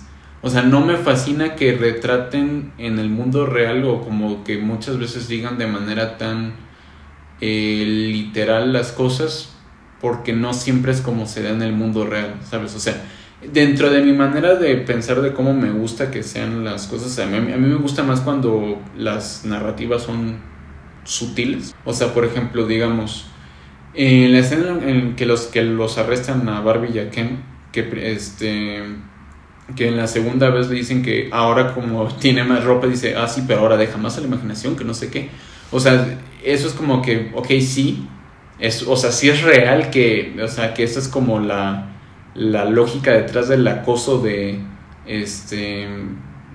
muchos hombres, pero creo que me hubiera gustado más que retrataran de una manera un poquito más realista algo que sí pasa en la vida real, ¿sabes? O sea, siento que hubiera tenido un más impacto emocional si lo hubieran hecho así, como de que el contrastar, como de que la acosan no importa qué esté usando, ¿sabes? O sea, y el que lo digan tan literal es como de, bueno, la sutileza se fue de sabático, ¿sabes? O sea, no me fascina que sean igual de... O sea, porque como es una comedia, el absurdo es parte o el punto central del enfoque que va a tener la comedia de la película. Y no me molesta que sea una comedia absurda. Pienso que es hasta cierto punto ideal que rompan cuarta pared y todo eso. Pero no me fascina que siga, que la comedia que utilicen y eso cuando están en el mundo real siga siendo absurda para describir o tratar problemas que sí son reales, ¿sabes? Yo siento que esa decisión de volver a, o sea, tan exagerado estas situaciones en el mundo real, uh-huh, es visto como desde un punto desde la psicología. Uh-huh. Desde la psicología, y yo lo veo como un buen recurso. O sea, no me desagrada en realidad el que sea tan exagerado. O sea, y que los diálogos sean tan crudos y tan en tu cara. Tan en tu cara y en la cara en este caso de Barbie. Uh-huh.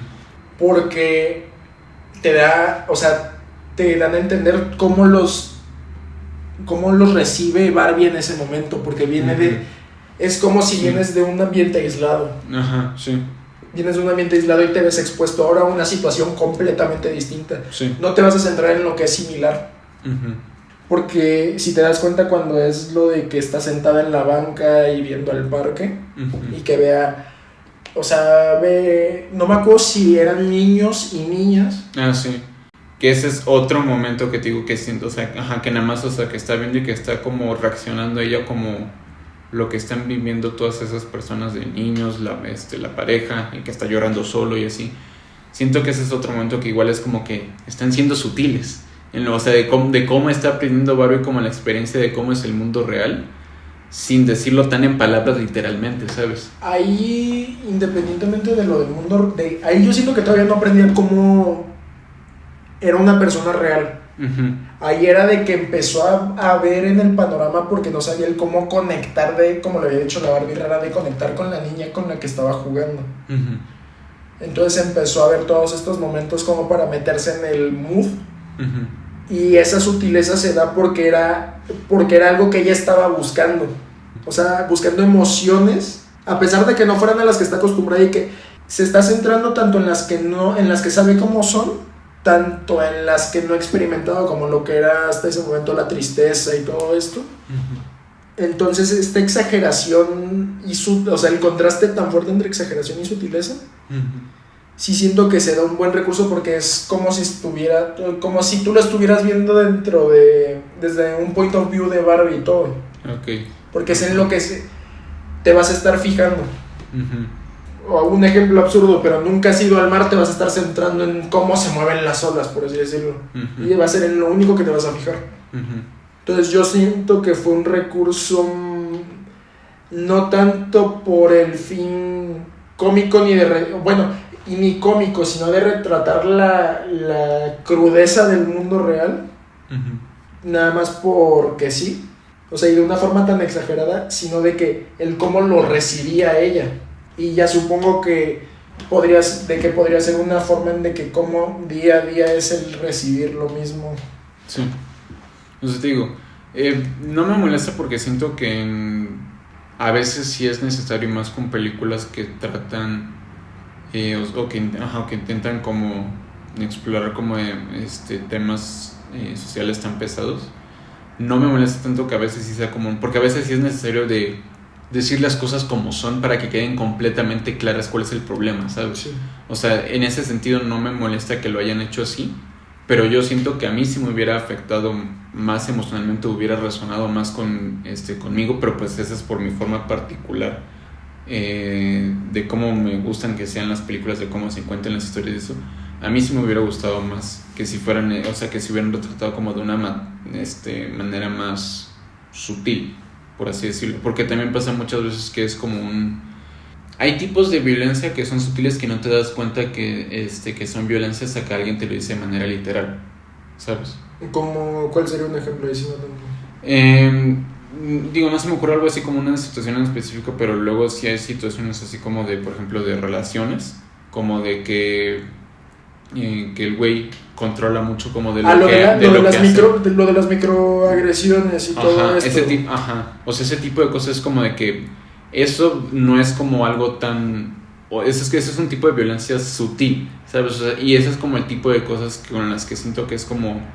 que a mí se me hace como más interesante como retratar, pero tampoco le puedo... Digo, de por sí la película es como que intenta hacer un chingo de cosas, evocar un chingo de cosas, porque digo, aparte de que busca hablar sobre, o sea, sobre el patriarcado y todo eso, pues también habla sobre temas de existencialismo, de propósito en la vida y todo eso. O sea, de por sí ya la película está buscando hablar de muchos temas, como para poder ponerme a exigirle todavía más. Pero pues, o sea, siento que sí, por lo mismo que es... a pesar de que no pienso que esté mal lo que hace, siento que también tiene como las limitaciones como de... O sea, para lo que yo... O sea, para la versión full obra maestra que a mí me hubiera gustado, casi que hubiera tenido que hacer una serie, ¿sabes? Sí. O sea, porque en una película tampoco te da tiempo de tocar tantos temas y a verdadera profundidad cada uno. Sí. Realmente creo que esa fue como mi gran... Pero, o sea, que realmente como que me podría imaginar como situaciones o cosas de otra versión de la película que lo hubieran hecho mejor y que no las hicieron.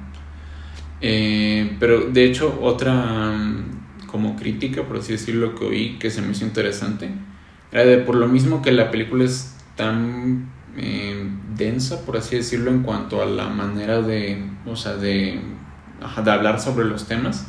Es como dicen de que pues es una película sobre un juguete para niñas y realmente no están hablando sobre estos temas de una manera en que las niñas lo puedan empezar a entender, ¿sabes?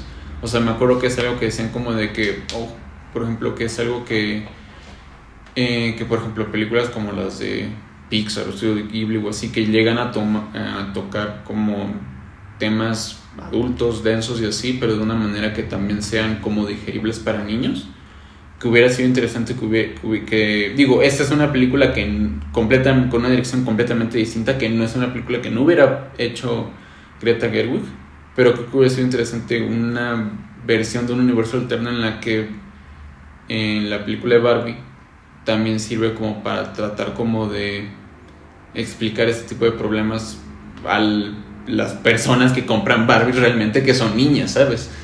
Siento que en parte eso él se presentó así por dos cosas. Una, porque realmente la relevancia de Barbie, o sea, y no nada de las Barbies, de cualquier juguete físico, es ya práctica, o sea, casi es nula. O sea, realmente los niños ya no, o sea, sí siguen comprando y sí siguen jugando con juguetes, pero no es lo primero luego que llegan a pensar, o no es con lo que interactúen ya tanto. Ya todo se da por videojuegos, por medios digitales, tabletas, teléfonos, lo que sea. Entonces ese sería el primer punto. El segundo es de que yo creo que ya tan acostumbrada está, O sea, como sociedad ya es tan común estos temas Sí. que no, o sea, sí, no que todos los niños los vayan a comprender, pero no es que sean ajenos al tema como para para no captar Tanto. Ajá. tanto, o sea, de que queden con una percepción nula de la situación. Entonces no es como que queden a ciegas con cómo están retratando estos temas, o sea, temas de acoso, los temas de patriarcado, o sea, hay conceptos a lo mejor complejos para niños, sí, pero que eso no permita que entiendan, no lo creo. No lo creo. Ya la sociedad está tan sumergida y ya sabe tanto de estos temas de que ya es algo común para los niños. Supongo, no tengo idea. No conozco niños. Es como decir, es como en su momento, y en su momento no, en la actualidad, o sea, que luego ocurre y que lo retratan en series o cosas así, de que desde chiquitos, o sea, y hasta desde kinder, a los niños de color les tienen que decir ten cuidado y no salgas en la noche porque te pueden ver como un sospechoso o algo así. O sea, porque me acuerdo que lo retratan en una serie, en Shameless, donde uno dice de que no puedo ir en la calle a las 6, 7 de la noche con una capucha puesta escuchando audífonos porque ya me están Ese ratero. porque ya me están poniendo, ya me arremetieron contra el suelo y me están ahorcando para esposarme. Y es un niño como de a lo mucho entre 8 y 10 años. Que es en realidad es una realidad. Sí. Entonces yo creo que en cuestión de temas de acoso y todo esto, o sea, todo lo que retrata Barbie, el cómo la sociedad se maneja, y el lugar que se le ha dado a cada género en este caso, ya es algo que podría decirse que hasta innato lo trae uno. O sea, no desde que nace, pero sí es algo como que con lo que en los medios, en los medios, en lo que se consume y en lo que te van enseñando poco a poco, sí hay niños que lo van a entender. De que no es una película para niños, la verdad no. Empezando porque es B, o sea, nada más empezando por eso. O sea, yo supongo que a lo mejor cuando los primeros directores que consideraron y los castings, bueno, a los que tenían pensados para castear, sí, a lo mejor hubiera sido para niños y hubiera sido algo completamente distinto y hubiera sido ahí sí una verdadera película de puro marketing. Probablemente. Sí. Desde el momento donde no veo, o sea, y me agrada que haya sido Greta de lo poco que he consumido. No es como que, o sea, no estoy diciendo que no me agrade que esta haya sido la versión de la película que hayamos obtenido. No te entendí, que te hubiera gustado una versión donde a lo mejor que hubiera sido menos cruda, a lo mejor. No menos cruda, o más clara para cualquier público. Ajá, digo, no creo que sea algo así como de que, o sea, no es como que diga, uy, me hubiera gustado eso. Simplemente digo, se me hace interesante. Como un guarito. O como creo que hubiera sido otra perspectiva o otra dirección también valiosa que pudieron haber tomado. Pero a mí sí, digo, soy un cabrón de 20 y tantos, no mames, por supuesto que esta es como una versión más ad hoc a mí que la que es más amigable con niños. Yo creo que es que no, o sea, y te digo, no veo, o sea, realmente no vi quiénes eran los directores considerados. No me acuerdo quiénes eran. O sea, lo único que sé de las decisiones que ya como que querían tomar era de que Barbie fuera Anne Hathaway. No sé. No sé. ¿La habían considerado? Esta Amy Schumer o algo así, creo que se llama, que igual es una comediante rubia, igual estuvo casteada de manera oficial un tiempo, pero hace un chingo de años, entonces, o sea. Pero no sé, o sea, siento que no hubiera resultado también el producto, o sea, yo creo que, o sea, la versión que cayó en manos de Greta Gerwig por eso. La versión que o sea, que se estrenó de la película, la que se hizo, era la menos probable que se hiciera, ¿sabes? Sí. Y eso es también lo que me mama. Sí. O sea, por eso es que también digo, o sea, hubiera sido interesante un approach en el que también fueran un poco también más amigables con niños, bueno, niñas, Pero no me quejo para nada que esto haya sido lo que sí resultó saliendo. O sea... Sí, te entiendo. Hubiera sido... No creo que... no hubiera distado tanto a lo mejor del resultado que se tiene ahorita, pero sí, tienes razón, era lo menos probable. Y por lo mismo lo que te decía, yo no tenía expectativas pensando de que iba a ser un publicidad de hora y media o de... Como la película de Mario. O sea, la película de Mario por eso ni me molesté. En ir a ver. Porque, no sé, para mí no era... Lo rescatable de la película de Mario es Jack Black cantando Peaches. Sí. Pues sí, vaya película. Y creo que también lo cabrón es como el fenómeno como tal, de que hayan sido un éxito tan cabrones, y como la elección para Hollywood, que obviamente van a querer replicar otro Barbenheimer con otras dos y no les va a salir, pero... Sí, van a tratar de maquetarlo, no les va a salir, pero por eso primero tienen que arreglar sus desmadres y con todo lo de actores y escritores. Sí, no mames. Vaya puta momento de la industria. Pero bueno, y de las tres, ¿cómo las pondrías? Lo que tengo claro es de que Misión Imposible es la última. Me dueles. Ajá. Me gusta y aquí es donde viene el porqué. Me gusta la saga y la película como parte de la saga, pero no está al nivel de Barbie y Oppenheimer. O sea, de forma individual no. Sí, o sea, le puede hacer pelea como todo, como una culminación de la saga, sí. Sí, también está cabrón que como esperar que la séptima parte en una franquicia funcione completamente de manera independiente. Que sí lo logra. Ajá. Lo logra, o sea, bien podría ser una película completamente aparte, aunque fuera protagonizada por lo mismo, o sea, un tipo spin-off de... Pero funciona. Por sí sola funciona, pero no implica que esté, o sea, que llegue a la par del impacto, independientemente del impacto de estos conceptos tanto cinematográficos como narrativos con los que juegan estas otras dos. De ahí yo tengo dificultades en poner cuál como primera.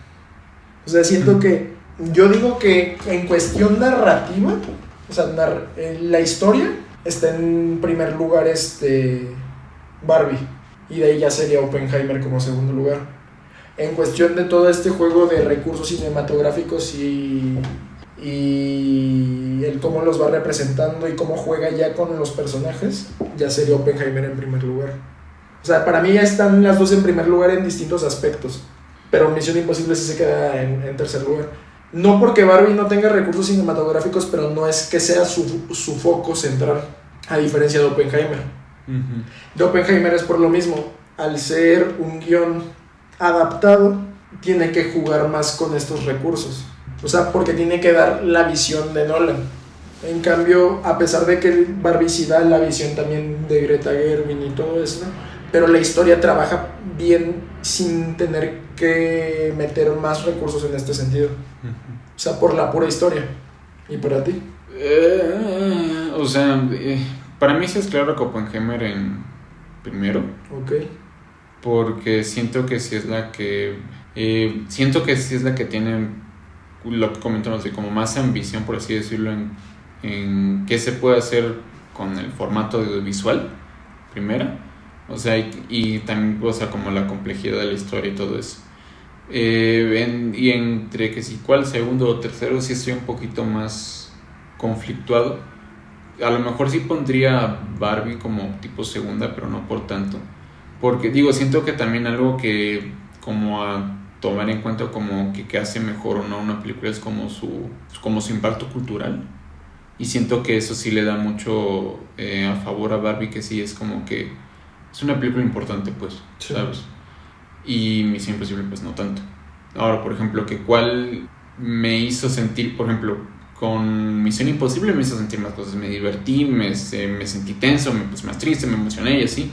Con Barbie era más como vamos a lo que vamos. O sea, vamos a intentar un chingo de cosas, pero lo que vamos a hacer está un poquito más claro, ¿sabes?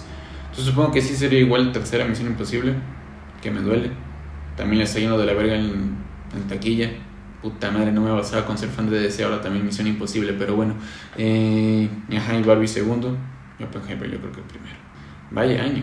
Pinche mes estuvo cerdo, la neta. O sea, las tres son de mis favoritos. O sea, las tres son tal vez mínimo top 5 de lo que va del año para mí. Es que estuvo pesado, o sea, para hacer todas en un mismo... Normalmente es como que se sienten que están repartidas a lo largo del año. Y con suficiente espacio como para que... O sea, que a menos de que ya te pongas a conciencia para ponerlas como que... o enfrentarlas. Pero o sea, aquí sí fue el mes, o sea, y ni siquiera el mes como tal, o sea, fue en cuestión de semana y media. Sí. O hasta podría decirse en una semana. Sí, básicamente. Tomando desde la premier de Misión Imposible a la de Barbie y Oppenheimer fue una semana, o sea, fue una semana de un golpe tras otro en cuanto a películas. O sea, sí hubo gente que fue de que vio Misión Imposible, una semana después vio Barbie y Oppenheimer. Sí. O sea, está cabrón. Pero sí, vaya semanita, vaya mes. ¿Algo más que quieras agregar? Pues no, o sea, realmente como decías lo del fenómeno que luego van a tratar ahora de maquetarlo ya que vieron el resultado de marketing. Y les va a salir de la verga. Primero el hecho de que vayan a tratar de hacerlo implica lo poco que entienden de qué fue el encanto y cómo funcionó. Sí. Segundo, Blue Beetle 18 de agosto con los cines. La puta madre, otra que se vea la mierda. Sí, ayúdame. No, pero en realidad aquí es lo que resulta chistoso porque la campaña de marketing de Oppenheimer sí. se basó nada más en escrita y dirigida por Christopher Nolan. Sí, no. Y ya. Sí, básicamente. Y es lo que dicen mucho de que y tanto tiene razón y puede que no. Oppenheimer a lo mejor no hubiera tenido tanto marketing. No, ni de pedo. De no haber sido porque se estrenó el mismo día que Barbie. Que digo, o sea, si es como de este mame ganó más Oppenheimer. También sí. Se vio un poco beneficiada Barbie porque también le ayudó su popularidad. Pero hubiera sido un éxito fuera o no de Oppenheimer. Oppenheimer sí fue la verdadera beneficiada del mame, o sea. Y eso era a lo que iba con todo esto, porque Barbie sí trabajó. Supo venderse. Pero la campaña ya de las dos juntas, y es regresando a lo que te decía de Barbie, el ver tanto rosa hizo que vieran a lo blanco y negro. Sí. Entonces pasas de un ambiente, o sea, te acostumbran tanto a algo que empiezas a buscar lo distinto. Fue lo que, entonces, hasta fuera de la trama trabajó eso Barbie. No sé si en algún punto alguien de la campaña de marketing lo hizo a propósito, ¿no? Pero, y de ahí, o sea, no es la primera vez que pasa este suceso. O sea, antes de que lo recalcaran dentro del mundo de Hollywood, del cine, todo esto, pasó hace poco cuando salió Animal Crossing y Doom Eternal. Sí. Tan así el punto donde lo siguen comparando de que son, o sea, de que es el caso de Isabel y el Doom Slayer, Barbie y Oppenheimer, lo mismo. Sí, más o menos. Nada más de que como fue dentro del mundo del gaming, se quedó un poquito más cerrado el mame, porque eran personajes demasiado específicos de cada saga. Sí. O sea, no es como que fuera Mario, supongamos, no es como que hubiera sido yo qué sé, güey, o sea, supongamos, no es como que hubiera sido un tan así de especial son estos casos. Sí. Que no se pueden crear, o sea, y como dices, les va a salir de la chingada cuando traten de maquetarlo. Sí. Y más porque va a ser de la misma productora. Probablemente. Sí, probablemente van a ser una de las dos. Capaz Warner, porque es la que anda de urgida. Pero sí. La que anda sufriendo. La madre pinche Warner a ver si sobrevive. Pero, pues sí, yo creo que con esto yo ya no tengo nada más que agregar. Pues bueno, eso fue todo por hoy. Esta fue nuestra discusión del Barbenheimer y de Misión Imposible. Próximamente vamos a estar sacando más capítulos. No sé de qué. Luego veremos eso. Yo tampoco. Pero estén al pendientes. Hasta de Blue Beetle 18 de agosto solo en cine. Sí, probablemente hablemos de eso. porque Agosto está más cerdo de lo que pareciera, para gente como yo. Pero sí, eso fue todo. Hasta luego.